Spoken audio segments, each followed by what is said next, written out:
Hello everybody, this is Moshe, the Electric Israeli, and today I'm going to talk about the Chevy Volt. I've owned this car for 14 months. I have almost 27,000 miles. Whoa! But before I do that, I want to thank all of my subscribers and my new subscribers. Many of you subscribed to this channel in the past 2 weeks, and actually over 160. So please keep subscribing right down there. Right down there. Subscribe and spread the good word. Okay, so let's talk about the Chevy Volt. The Chevy Volt, my 2016 Chevy Volt. Like I said, I own it for 14 months, since January of last year. 27,000 miles, and what I'm not going to do is going over technical stuff and things that you can see in my channel. I made many videos about this car, so you're more than welcome to go and see that. I'm just going to talk about in general about owning this car. What does it offer, what doesn't it offer, and how to take full advantage of this car. And cars like that, it doesn't have to be this particular one. So first of all, for those who are new to electric cars or plug-in hybrid cars or that niche, Chevy Volt is Chevy Volt and Nissan Leaf are the first what we call mass-produced cars to go on the market about 5 years ago. And the Chevy Volt is a plug-in hybrid car. What does that mean? For those who don't know, a hybrid car like the Prius has a small battery that gets the battery charged when you press the brakes or when you go down a hill, and then it discharges the battery, meaning it shuts off the gasoline engine and uses the battery as fuel for a small electric motor that propels the car forward in slow speed or in cruising when you cruise on the highway, and it goes back and forth. So the Chevy Volt is this kind of car, but it has a huge battery. Usually a regular hybrid car has a battery of 2 kilowatts, 1.8, 1.9, something like that. This car has over 18 kilowatt hour battery, so it's a very large battery that can be used by the two engines, the two electric engines, to prepare the car forward and to have what we call an EV drive only for many miles.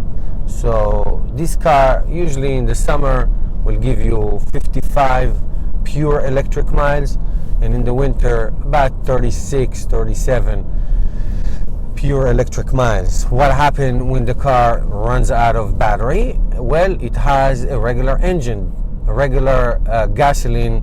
Well, it is an engine, but it's really a generator that keeps the battery capacity on a low percentage to continue recharging the battery and move the car forward. So you can go infinitum. You can go as much as you want. You just have to put gas. This car takes about 9 gallons of gas. The total range of this car, if you charge it and you fuel it, can give you about 350 miles or so. They say 420. That's not true. What is true about this car is the pure electric range. So why would you buy this car? You would buy this car if most of your daily commute is within let's say 35 to 55 miles round trip. So if you have that kind of trip, which my wife uses this car, if you have that kind of trip, that's why you want to have a car like this. So 95% of your driving will be on pure electric, and you'll use gas very, very little. So why wouldn't you just buy a pure electric car? Because if you want to go far distances, across country, east, west, south, north, whatever it is. Then you have this kind of car which can take you anywhere you want without worrying about running out of electricity, running out of battery. So, for example, we drove 27,000 miles in this car because we took it to many long trips. We went to Canada, we went to Baltimore 2 weeks ago, we go upstate New York, visit family. Anyway, so this is an all-around car. You can use it for whatever you want. However, 90%, 95% of what you do will give you, you can do on pure electric. What's the advantage? For example, I look right now, my miles per gallon for this car is 118 miles. And I put gas in this car every month, sometimes every 2 months. It depends. It's just something that you rarely do. So it's a huge, huge advantage to drive this car. So before you buy an electric car or plug-in hybrid, ask yourself, what is it that you need? What are your needs? If this is your only car, so owning a plug-in hybrid, Chevy Volt is the highest one because it gives you the most range. The Prius Prime will give you only 25 miles. There's some BMWs, SUVs will give you 15 miles. The Ford Fusion will give you 18, 20 miles. This is the top of the top. Best value in terms of EV. You can really, really go far away on a daily basis with this car using only EV. So that's been our experience for the last year, 14 months, 1 year, 2 months, and 27,000 miles. It's been a wonderful experience of really gas freedom. 90% gas freedom. You do most of your thing without using gasoline, which is a wonderful thing. Now, every car, you hear me say it in many of my videos. Every car has positive, negatives. Obviously, not every car is for everyone. This is a classic 4-seater, but you can put a fifth passenger in the middle right behind me in the time of need, and I had that need just 2 weeks ago when my 2 sons and a friend needed a long ride, and whatever, we picked them up. Somebody squished in the middle. Usually put the fat kids on the side and the skinny one in the middle. That's what you do. And it's fun and it's functional.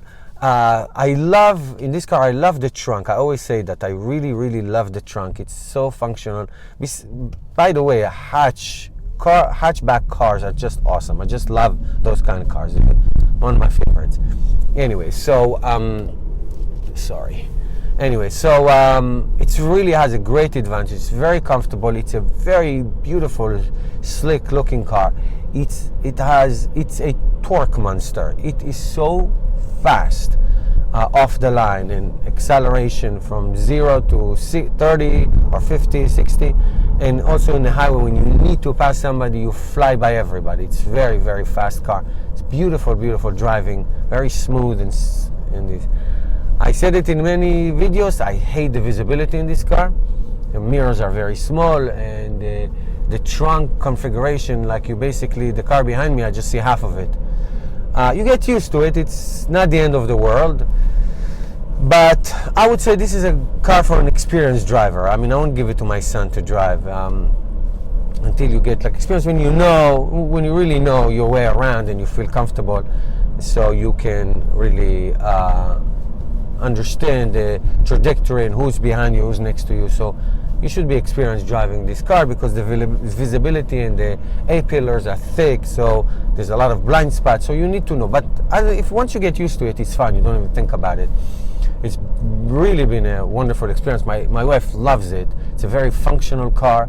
I have portable roof rails that I can put on and put my toolie box on it. So it's a great family car. Family of 4, you are good, you're comfortable. So it's been really a great experience.